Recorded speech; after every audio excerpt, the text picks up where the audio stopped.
Theme of the poem on killing a tree.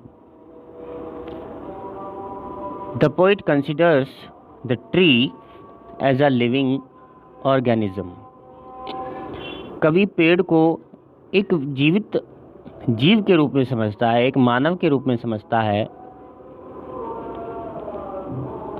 According to the poet, कवि के अनुसार it has the right to live like any other creatures.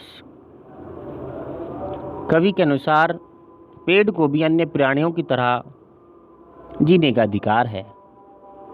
But the man is killing it. लेकिन आदमी इसे मार रहा है. Human beings जो होते हैं पेड़ों को वो काट रहे हैं. But the man is killing it with utmost cruelty and carelessness. लेकिन इंसान पेड़ों को मार रहा है, काट रहा है अत्यंत क्रूरता से और लापरवाही से. This poem indirectly gives out a strong idea that trees are our lifeline.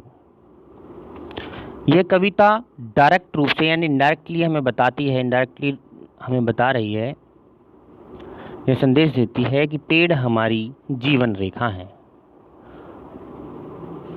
So they must not be killed. इसलिए उन्हें नहीं मारा जाना चाहिए. The poet instructs how a tree is killed. Poet instruct करता है, बताता है कि कैसे एक पेड़ को मारा जाए, काटा जाए. But actually he means it's opposite.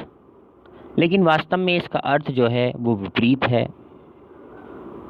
It implies that a person shall be a murderer if he kills it this way.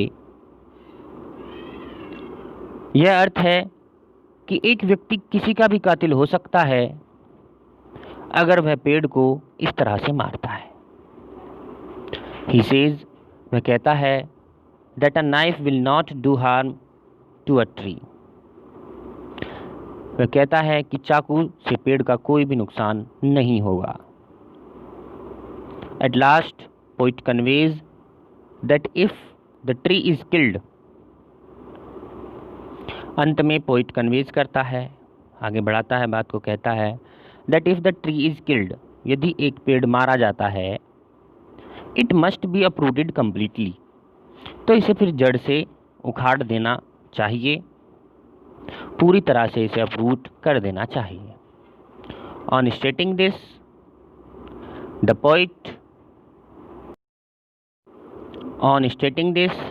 Poet taunts the people cutting the trees. यह बताते हुए कवि उन लोगों पर टॉन्ट कसता है जो पेड़ों को काटते हैं या काट रहे हैं. The message in the end is that trees are something pious and like human beings. इस कविता का मैसेज अंत में यह है कि पेड़ जो हैं वो बहुत ही पवित्र गुण वाले होते हैं and like human beings, और इंसान की तरह होते हैं. They are precious. वो बहुत ही महंगे होते हैं. महंगे से मतलब यहाँ पर प्रीशियस का मतलब कीमती से है. उनकी कोई कीमत नहीं आकी जा सकती. So they must not be cut. इसलिए उन्हें नहीं काटा जाना चाहिए.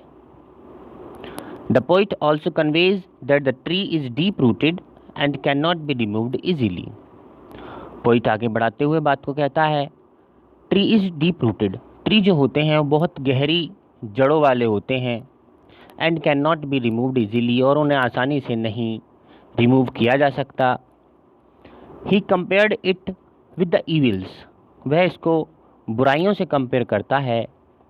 विच he things are deep rooted. जिन्हें वह सोचता है कि वो भी बहुत गहरी जड़ों वाली होती हैं. And can not be removed easily, और बुराई को भी आसानी से ख़त्म नहीं किया जा सकता. ऐसा पोइट इस कविता में बताते हैं.